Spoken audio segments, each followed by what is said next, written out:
I'm still doing the Everyone's a Critic horror movie challenge. The prompt that I'm talking about this week is paranormal. And again, lots of options, but I was trying to watch one I hadn't seen before. And this was one that I've been like kind of wanting to watch, kind of kicking myself for not watching because I'm a fan of the series. So I watched The Nun, which isn't really in the Conjuring series, but it is in the Conjuring universe. Um, and so it was one of the ones where I was like, well, I need to watch that since I love The Conjuring 2 and Annabelle, those movies that have to do with that same universe and the Warrens. But it wasn't a good movie. It just wasn't that great. It was slow. It was kind of dull. And it was fairly predictable. It just wasn't holding my interest at all. Like, I kept finding myself getting distracted with like thoughts of what I was going to do later. Like, oh, I'm going to do this thing or I need to do that thing. And I was like, wait, I'm watching a movie.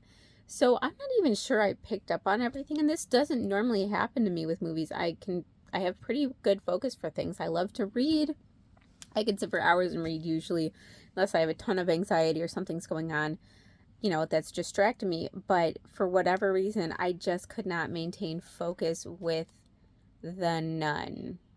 And which is unfortunate because I really, really wanted it to be good.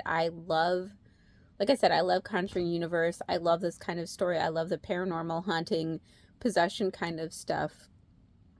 I did think, yeah, there's spoilers obviously when I talk about these movies, but I did think it was interesting how the one nun had committed suicide to basically stop the possession from happening and the demon from traveling from person to person. I like that kind of mythology of demons and how they get passed, how they get trapped, how they get stopped, and those things coming back. So I did enjoy that aspect of it.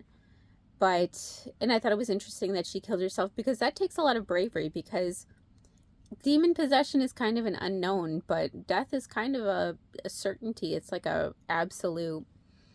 And so her having the courage to do that to try to protect other people and stop it from happening was interesting.